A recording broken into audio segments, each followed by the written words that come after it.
Excellent. Let's get started. Thanks everybody for joining us. Our speaker today is Cody Smith from the Center for Rural Affairs, which is in Lyons, Nebraska. Cody grew up on a farm in Indiana, and he studied at Iowa State. So it's kind of nice that you've landed back here for today's talk, at least. You're in Nebraska, presumably. So I'm actually based in our central Iowa office in Nevada. Oh, great. Cool. Good. And we're talking today about pollinator habitat and how that can be combined with clean energy projects. So pollinator habitat, native vegetation. I listened to a presentation similar to this maybe a couple months ago, Cody, that you gave. I'm not sure how I got it, but it was a really good one. And looking forward to hear more from you today. And I think if you want to go and get started, take it away.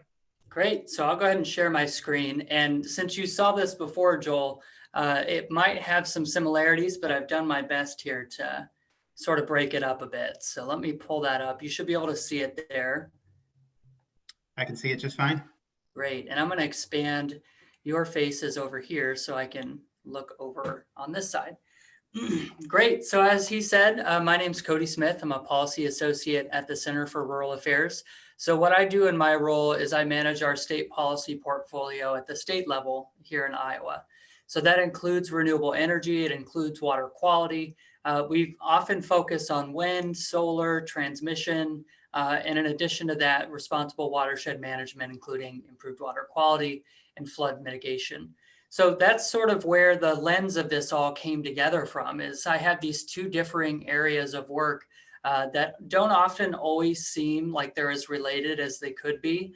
But we received some kind of catalyst funds from, of all places, the Cliff Bar Family Foundation, that allowed us to dive into exploring pollinator-friendly solar, which has really snowballed into this entire new bucket of our work that I like to call just sort of a pun-laden title of amplifying clean energy with conservation, and using this as an opportunity to leverage the impact of renewable energy in the state of Iowa. So as Joel had mentioned, we talk about pollinator-friendly solar, but I also have some new materials, and you all are sort of the first group that have seen this. They'll be coming out over the next month or so, month or two, actually. I've put all of this information into 3 reports. The first is on pollinator-friendly solar. The second is on transmission lines and using those as a migratory and habitat corridor for pollinators and wildlife.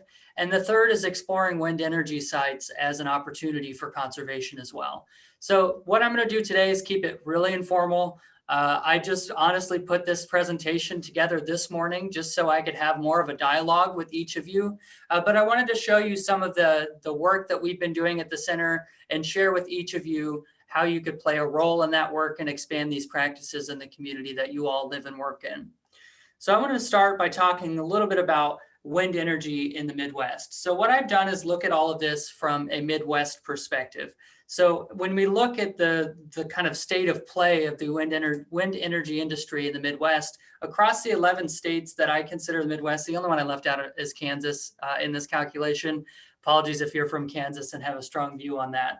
But we see about 33,000 megawatts of installed wind energy in 2019. That's pretty significant. And that's about 14% averaging of all energy production in those 11 states. So it's quite a big type of renewable energy generation. I believe nationwide, it's about 8% of all US energy production. And one of the things that I think is really noteworthy for Iowa is that we've reached 41.9% of energy penetration from wind, which is puts us and Kansas on a pedestal for the top 2 penetration rates for wind energy as a share of overall energy produced in the state. So that's something to celebrate.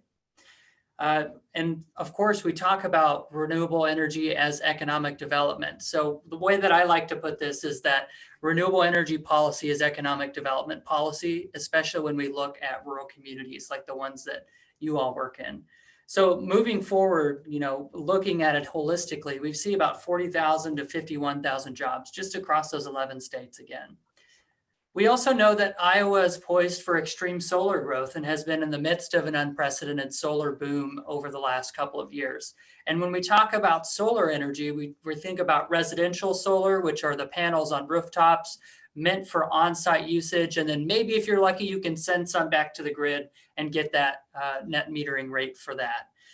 We also know that there's community solar, which there are several towns here in Iowa, including Ames and Cedar Falls and Bloomfield, that have these community scale solar projects that are often mid-sized, somewhere between residential and this far scale of utility scale, which is several megawatts, sometimes 100 to 200 megawatts we've seen here in Iowa. And those are really on the cusp of being adopted throughout the state. I believe the first projects went in front of the Iowa Utilities Board in 2012.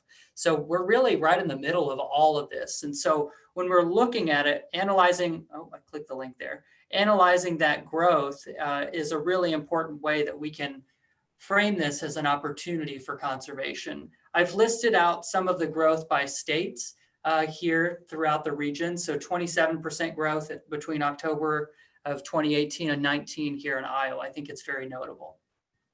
So one of the things that we also work on here at the Center for Rural Affairs is transmission line infrastructure. We know that with a new source of renewable energy generation, whether it's a utility scale solar project or a utility scale wind project, we're going to need to connect that to the larger grid. Often these sites are placed as near as possible to the interconnection point of the larger electric grid. But to take that energy from, let's say, north central Iowa or northeastern Iowa to Chicago or another population center to be consumed, we're going to have to transmit that. We're going to have to make investments in transmission line infrastructure. And without this investment, we can't really expand wind or solar. And we know that's one of the main remaining challenges we have. In the context of conservation and renewable energy, it's looking at how much do we have now and how much will we need in the future. So right now there's more than 600,000 circuit miles of electric runways, transmission lines, across the United States, which offers a huge opportunity for us to look at how the land within those corridors is being used and what we can do to leverage that for conservation purposes. And I'll talk a little bit about that here in a minute. So essentially what we're trying to do is to make sure that sites like a utility scale solar site looks like this one and not like this one that we also saw pop up here in Iowa over the last year. So what do we get from those? We'll talk about it here in a minute, but overall, it looks like more pollinator habitat, more wildlife habitat, and investments in water quality and soil health that really help overall amplify that site's net impact on carbon sequestration and using renewable energy sources.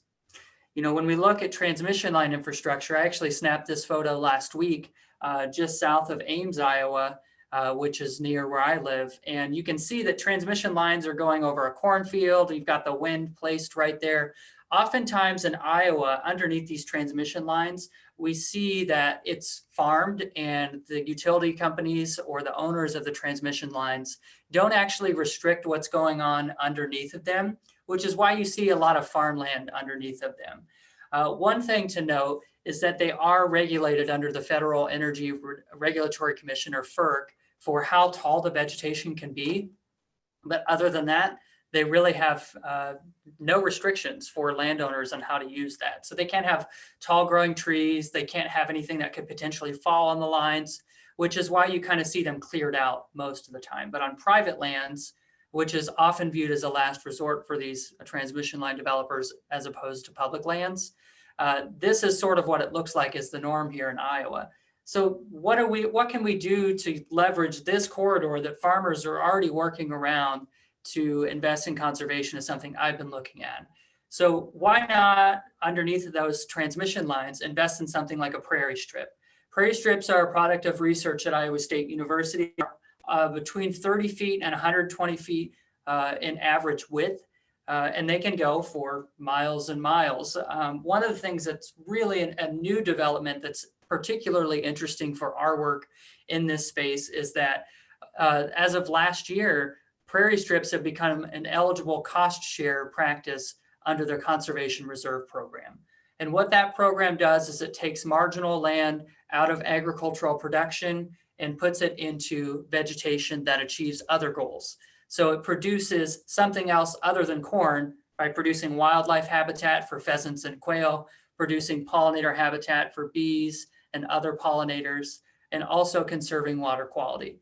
And now for the first time under the Farm Bill, farmers can actually get that payment through CRP, and it can help national transmission line developers meet the goals that they've agreed to. And here's a diagram sort of explaining what this would look like here. So from the developer's perspective, like an ITC Midwest or an Alliant Energy that owns this transmission line corridor, ITC Midwest, for example, is part of the National Monarch Candidate Conservation Agreement with Assurances. It's a very long word, but essentially what they do is they have a partnership with the U.S. Fish and Wildlife Service led by the University of Illinois, Chicago, that they have committed to maintaining a certain amount of monarch habitat within their corridors to avoid any particular negative outcomes in the instance that a monarch butterfly is listed as endangered under the Endangered Species Act.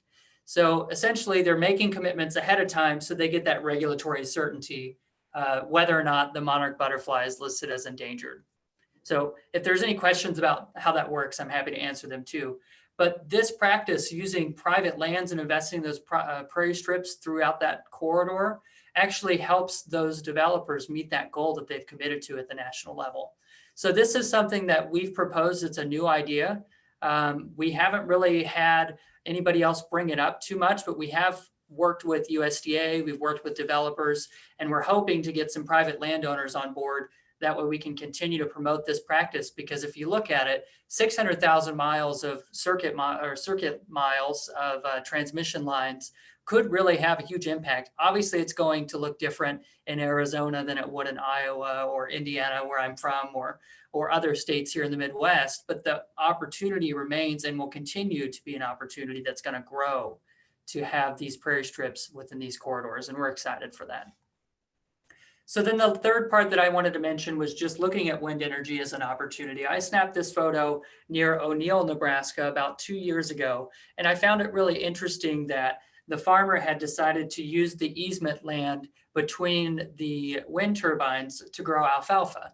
And it kind of got me thinking about, what type of land access does a wind developer have? Oftentimes we see corn planted up almost to this very base in Iowa, and that's totally fine. We want the farmers to be able to use the land as they see fit, but how do we get developers to work with landowners to incentivize investments in conservation? And that's another thing we're exploring. So perhaps a developer could offer a premium on an easement payment for a farmer who, instead of just planting corn right there, invests in pollinator habitat or something else that gets a conservation outcome. So really working with all of those different stakeholders, farmers, landowners, utility professionals, and all of these other groups that are involved in this process to leverage conservation outcomes. So I mentioned before, and you'll see me breeze through a lot of stuff here. Joel, this is similar to what you had seen here. I just sort of added that intro as just a preface for all of this. So although on sites it looks different versus, pollinator-friendly solar and transmission lines and prairie strips and wind energy sites, and finding out how all that works, all of that looks different. But we know that the outcomes are similar with native vegetation on these sites. So we know that to produce 10% of Iowa's energy with solar, it's about 13,500 acres of land that's going to be occupied by solar arrays. Sounds like a scary number, but it's less than half of 1% of Iowa's farmland. And that's not all of Iowa's land. That's just land in production agriculture at this point. So that's something that's a very small retirement of land, but offers a really good investment for conservation. Again, we're providing that habitat for honeybees and pollinators like monarch butterflies, wildlife habitat for game birds like pheasants and quail, and then investing in those natural resources like soil and water.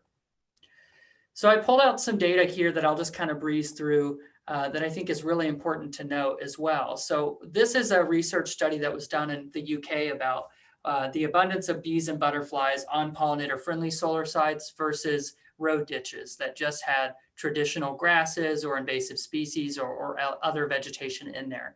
you can see that there's a much greater, very clear abundance of bees and butterflies on those solar sites with these investments as compared to those control sites.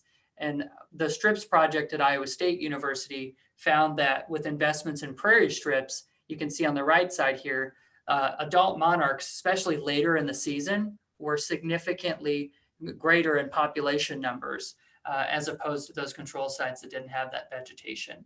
In fact, that project says that with the investments in prairie strips specifically, you can gain populations of pollinators and monarchs by up to 3.5 times greater than those control sites. So you're getting that 3.5 times gain over the control sites when you invest in these native vegetation projects. And we talked about pheasants and quail. I think here in Iowa, those numbers are staggering for habitat loss between 1980 and 2018. They've lost 1.8 million acres in habitat. As a square mileage, that's about 2,800. That's bigger than the entire state of Delaware. And so if you can think about that on a geographic scale, this is something that needs to happen to help these vulnerable species of wildlife and insects.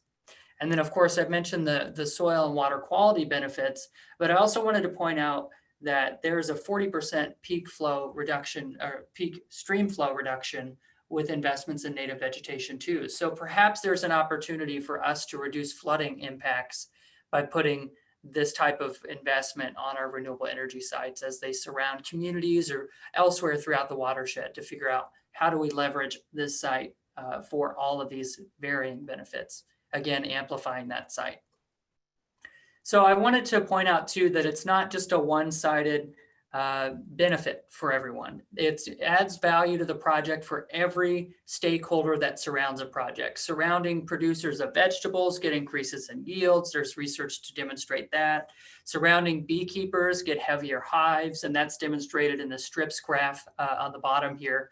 They did research that showed the amount of colony weight, which is an indication of how much honey is there, that they really had major improvements in honey production at sites with strips compared with control sites. So I thought that was a really good thing to highlight. So what we're trying to do here is add this value for each stakeholder in this process. And that includes the developer, because we also know in addition to these economic development opportunities like this one pictured here, you can produce that site on-site honey and sell it for rural economic development opportunities. Maybe you're opening up that site for beekeepers and they're coming in and paying a premium, or maybe you're just letting them have it. Whatever that looks like, this is an opportunity that's not been fully explored, but I think is a really good opportunity, especially when we think about those larger corridors offered by prairie strips. Livestock grazing is another good example of that. You know, this is— Cody, I wanted to just jump in with a local story here. And I think that this is something that maybe you or the center was involved in more generally. Joel Fassbinder, who lives just north of town here near Highlandville, and it may be that his label is Highlandville honey. I know that he has bees at a location of a solar community garden in Forest City, which is owned by the local municipal utility there. Mm-hmm. And so he's got bees at that site, and some of his honey is coming from the Forest City solar site, which is a pretty cool little project. And I think that it was possible that you, or at least your group, was putting the site in contact with beekeepers. Yeah, we've definitely heard of the site. And I know that we've worked with Rob Davis in Fresh Energy out of Minnesota. And he's very involved with that site. And I think the Cliff Bar family is involved with that site as well, if I'm not mistaken. So it's definitely a really good local story about how we can leverage these sites to provide a new opportunity for revenue streams, especially in rural communities like Forest City. Because I'm going to take a guess and say that Forest City probably isn't the size of Des Moines or Ames or Cedar Rapids. And I don't think I've been there before, but I think that's a pretty safe assumption. No, it's not a big town, but it does have a big manufacturing base there for Winnebago. Awesome. Yeah, thanks for sharing that story. I appreciate it. You know, as I said, I'm going to kind of breeze through these next points here as I drop my mouse here.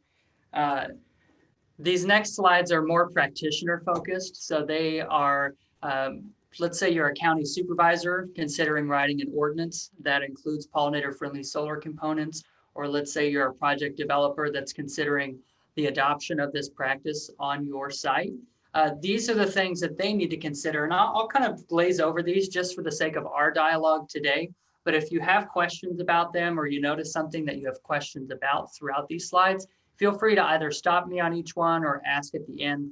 But essentially, I'm just going to try and summarize each of these slides as we move through. So planning, there are a lot of different factors to consider, but primarily we recommend that they start a year in advance.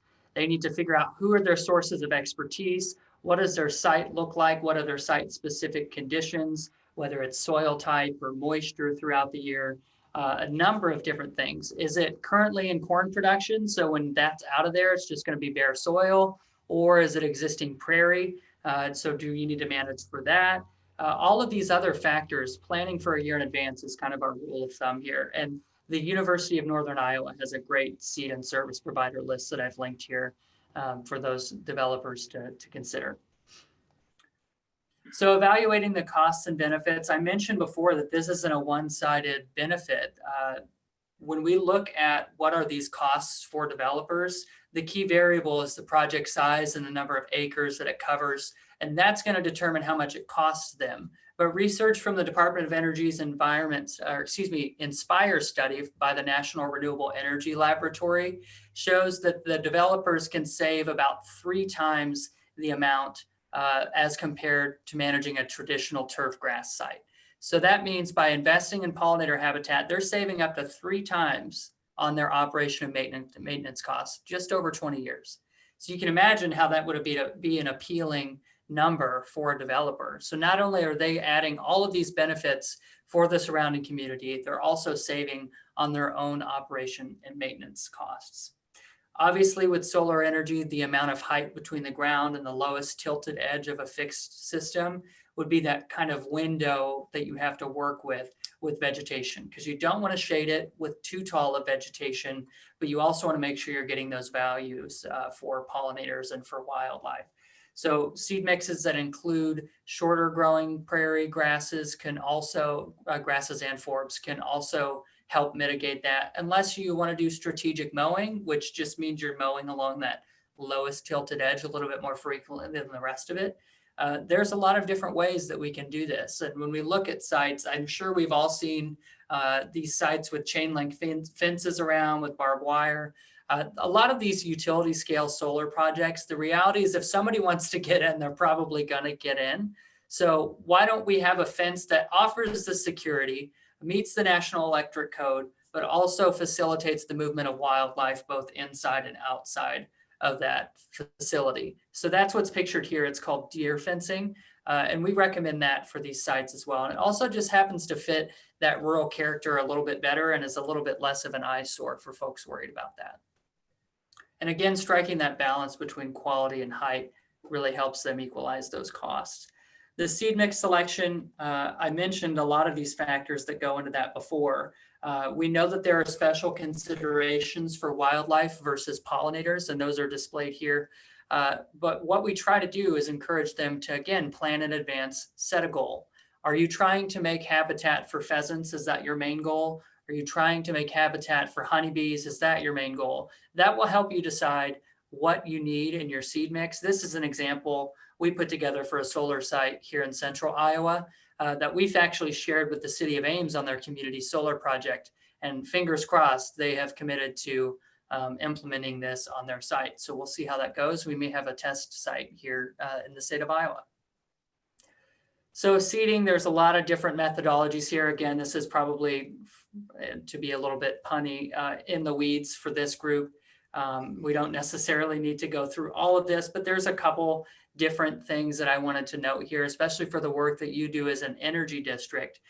Encouraging signage that says pollinator habitat in progress can really help mitigate that public concern about, what it looks like. We all know that it's an ongoing debate about, even cover crops and conservation. What does a field look like out of season? Is it that nice brown soil, or is it, covered in green living vegetative cover? That's sort of the same consideration here. It takes 1 to 3 years to establish that site fully.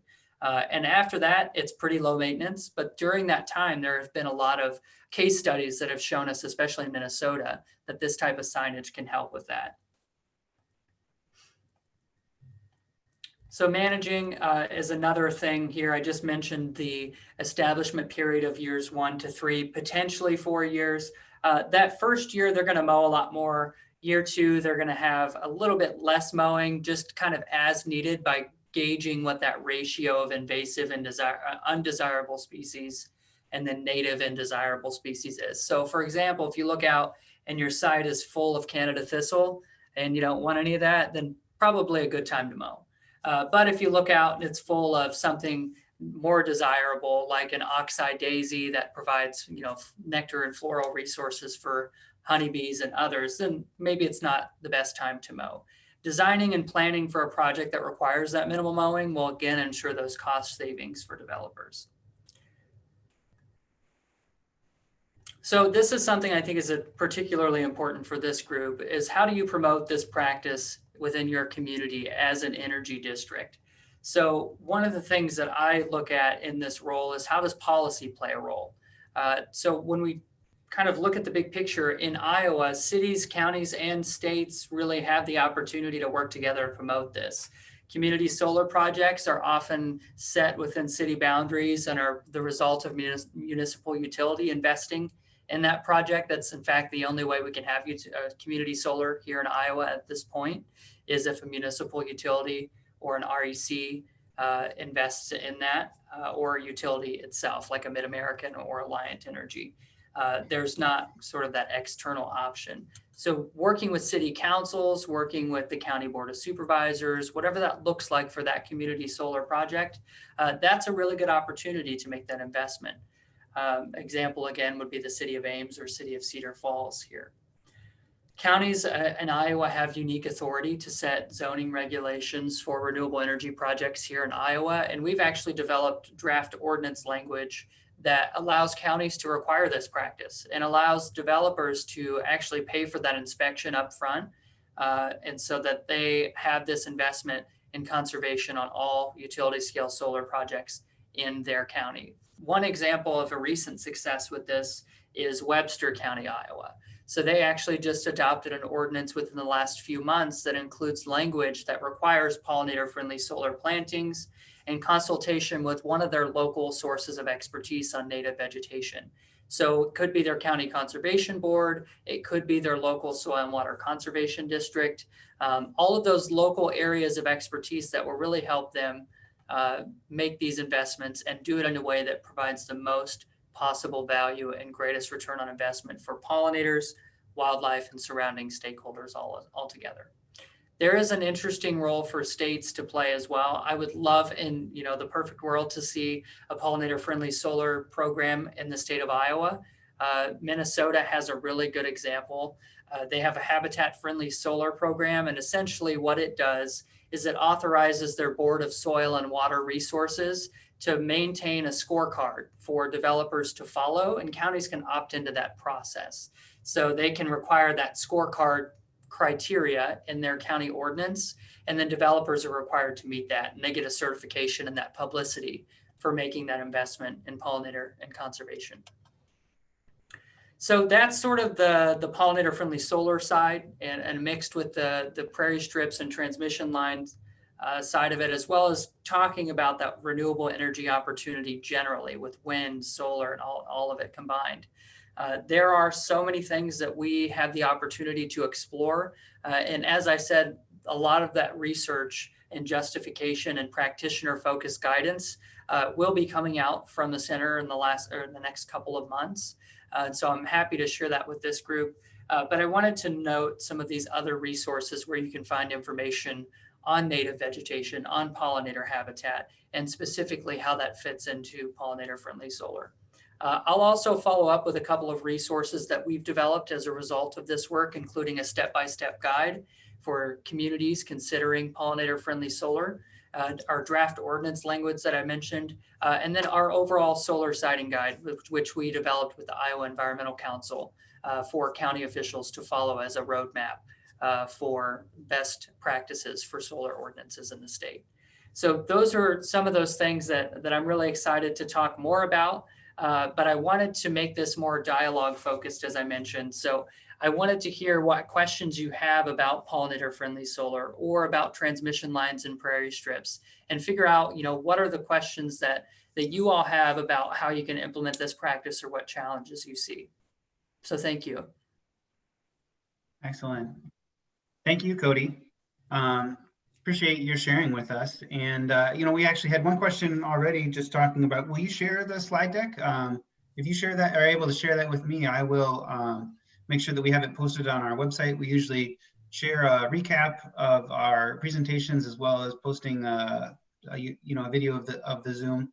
And then if we can post your slides and those resources as well, we'll just put them all on the same page. Absolutely. I'll definitely share that with you. And I noticed there was a date on there that I need to take off. We're not having a webinar on May 22nd next year. No. So disregard that. But other than that, I'll share that with you all. Excellent. Great. Well, if anyone in the audience has questions, remember that the chat box is the best way to get those across. I've got some questions for you that I'm just interested in my own, right? I guess my question about the prairie strips, or even just on I guess all of these things when you're planting native, but especially the prairie strips where they're actually inside the field, how can farmers manage those so that they're not going to be a reservoir for weeds of, I don't pick your worst weed you've got out there, an amaranth or something, that farmers are having trouble with in their fields right now. Definitely. So I'm going to share my screen with a resource that I was going to follow up with, but I think you introduced it very well. I put a fact sheet together on this specific topic. So I wanted to identify what is the opportunity with prairie strips and transmission corridors in Iowa, and then how do we manage those, and what are those cost share opportunities that I talked about. So as far as the weed concerns go, managing native vegetation generally is pretty standard. Pollinator friendly solar is a little bit different because you have really expensive equipment inside. You don't want to burn, which is the best way to manage native vegetation. You could burn on a transmission line corridor. And in fact, ITC has told me that within their corridors, they often do some burning, not themselves, but they have private landowners who do. So that's one option. One thing that we've seen too, and one suggestion we make in the upcoming report I mentioned, is that developers could potentially contract with surrounding landowners or farmers to go in and mow on a certain timetable. Or they could do prescribed burns with the local county conservation board, or contract some type of service provider to do that. So what we see is that, especially in a transmission corridor, you'd have to put fire breaks around the towers, especially those wooden towers. We want to make sure that they're probably coated in a flame retardant material, establish those fire breaks, notify the appropriate authorities that it's going to be happening, and do it on the same timeline of a couple mowings during the first year, see where you're at the second year, and do it on an as needed basis. And as far as managing weeds go, although we only mow a couple times during that establishment period, we want to make sure that they have the ability to do spot application for herbicides or other things as needed. So if they're having a really big Palmer amaranth problem, they could go through and spray in those spots, or they could mow based on the needs of the overall site. So those are some options for managing this. As I mentioned before, these are things that we don't really have a model to follow. We're just saying we think this could work.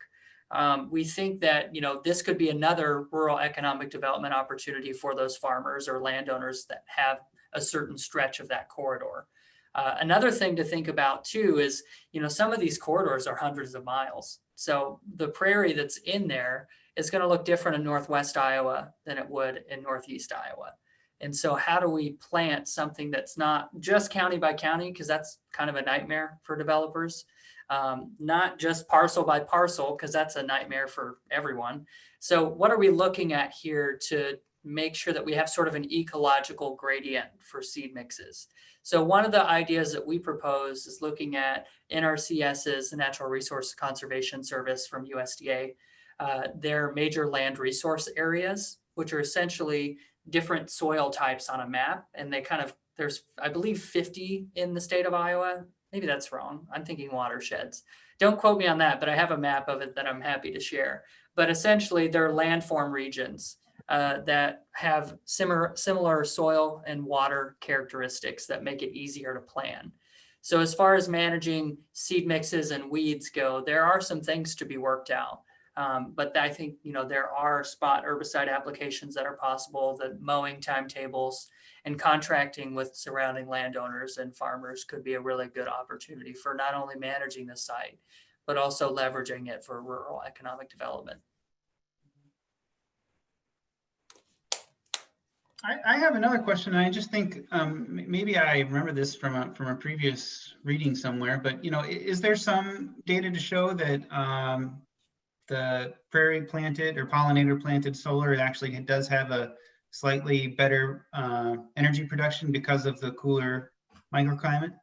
Yeah, I unfortunately don't have the slides put together. I should have thought of that, but yes, you're right. So the same INSPIRE study by the National Renewable Energy Laboratory, which is out of the US Department of Energy, they found that when you have, especially in the American Southwest, but also here in Iowa and in Minnesota, when you have this kind of microclimate created by the native vegetation that grows underneath and alongside these panels in pollinator-friendly solar projects, they create this cooler microclimate, which increases the efficiency of the solar panels on the site. So if you think about it, we all know that if we leave our cell phone outside and it's super hot, we're going to lose our battery faster, right? We're not going to be as efficient. But if we're room temperature, so a little bit cooler than what it would be in the blazing sun in August, we're going to have better use of that electricity. And so that's kind of what I picture in my head, thinking, okay, not only are we saving costs on operations and maintenance, and also investing in pollinator and wildlife habitat, as well as our natural resources like water and soil, we're also getting increased efficiency of the solar panels and providing more energy, which in turn lowers costs even further during peak demand hours, which is one of the best attributes of solar already. Yeah, it really is a win-win. Here's a question from John that I'll read out loud for you. What is the path to making community solar possible for third parties to install in Iowa as it is in Minnesota? That may be outside of your landscape and planting, but let's discuss it anyways. Yeah, I'm happy to talk about solar policy. I think, there are a couple levers that I think are almost more pressing than getting community solar opened up first. But let me answer the question first, and then I'll get into those. So I'm not sure what the rule is. I don't know if it's an IUB rule, Iowa Utilities Board, or if it's a state law. My guess is that, and again, I'm not the expert on this, my guess is that the state has allowed Alliant Energy and Mid-American Energy to be the monopolies of the state as far as utilities go, unless there's a rural electric cooperative or a municipal utility. So those competitive service areas, whoever is that utility within them is the one that's authorized to have community solar. That is just the way that it's set up. And unfortunately, you and me and all of our neighbors can't get together and say, here's our own community solar site.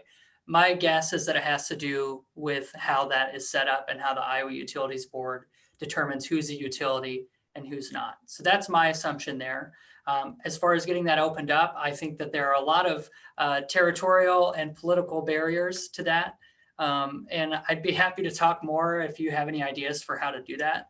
But I think, one of the things that I'm spending a lot of time on over the next year with our allies, both with Winnebago County Energy District, Andy Johnson is a great partner. We're working on the Iowa Solar Tax Credit. So that is the residential tax credit for the installation of solar energy systems in Iowa. The way that the current state law is written is that it's written to be 50% of the federal investment tax credit for solar, and that there's a $5 million cap annually at the state level. Well, the problem with that is the ITC at the federal level is declining year after year after year. And I believe by the end of next year, it's going to completely phase out for residential customers. And only leave a 10% for commercial.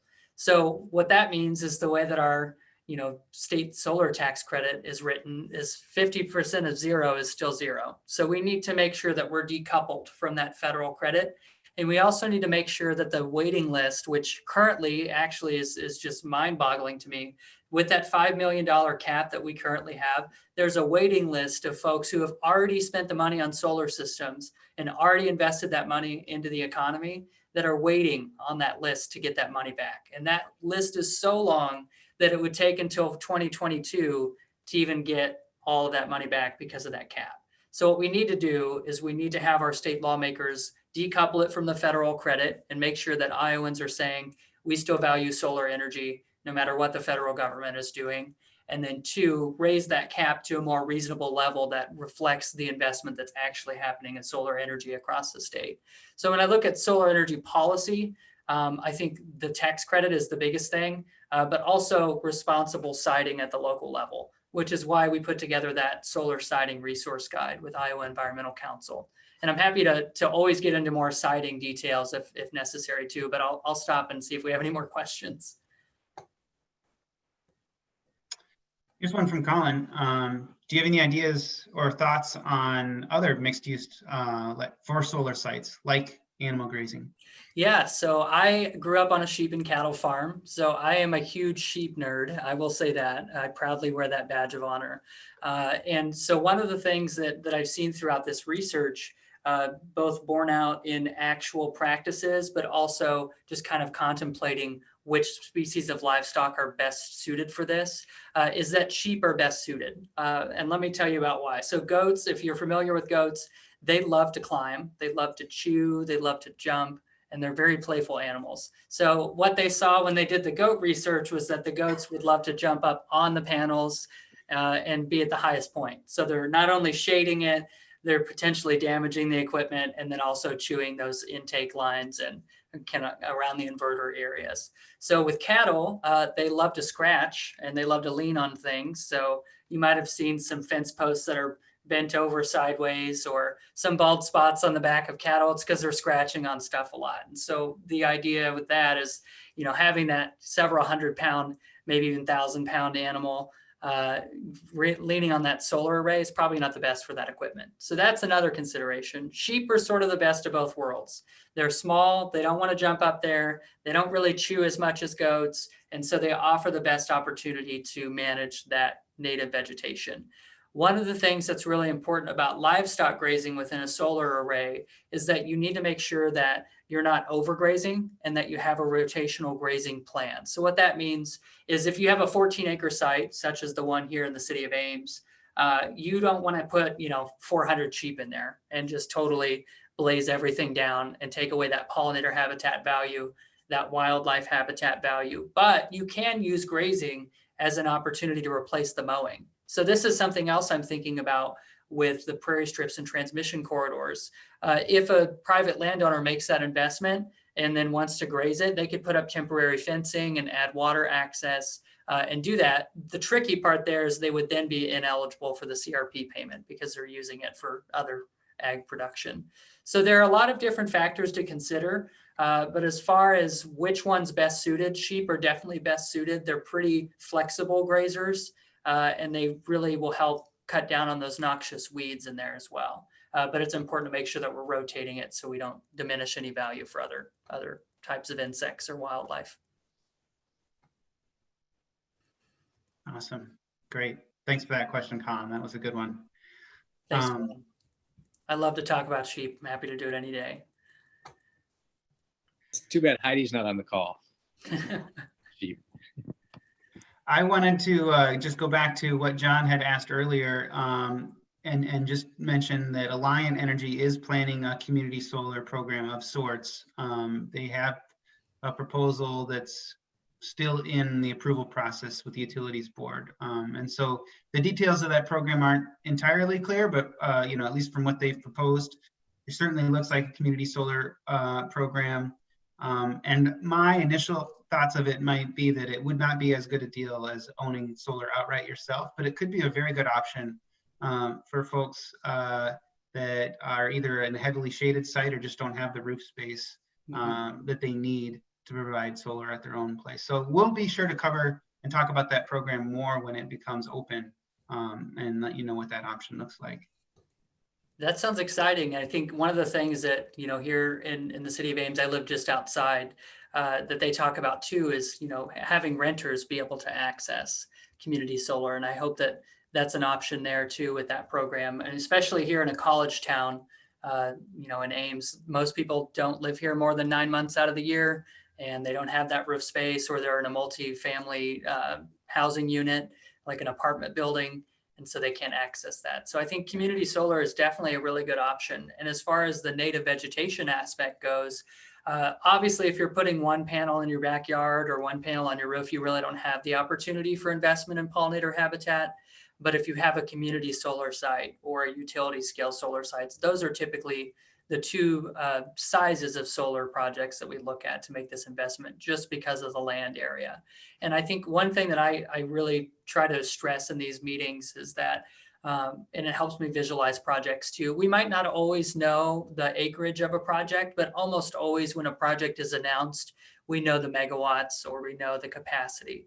The National Renewable Energy Lab says that on average, about 7.3 acres need to be occupied for each megawatt of energy. So it's something just to kind of have to do some napkin math about, the potential acreage size of a project.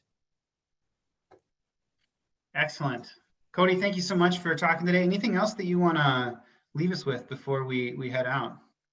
I just want to say thanks for the invitation. If you're interested in learning more about the work that we do at the Center for Rural Affairs on renewable energy, specifically any of this native vegetation work, I'm more than happy to meet one-on-one and discuss and just kind of share our resources. And again, I'll follow up with the publications that we currently have, and I hope that they're useful for the work that you're all doing.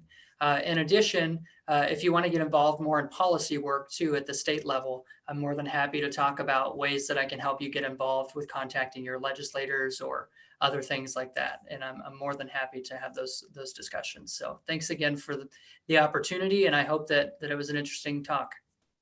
Yeah, well, I certainly enjoyed it, speaking for myself. So, and if anyone wants contact information for Cody directly, send me an email, and I'll pass an email on to connect the two of you together. One last thing, as before you go, we are kicking into our fundraising season here at the Winnebago Energy District, and we're celebrating. If you haven't heard already, this is our 10th year that we're wrapping up. So we're very excited about that. We've got some great events planned over the next couple of months, and the first kickoff one will be this Sunday afternoon at Decor Bank and Trust. We're having a party outside, socially distanced, underneath the solar panels in their employee parking lot, and talking a little bit about the energy district and highlighting that project as well. So thank you all for coming. I appreciate you coming here. Look forward to seeing you all next month. Once again, thank you, Cody. This was great information. I appreciate it. Thank you.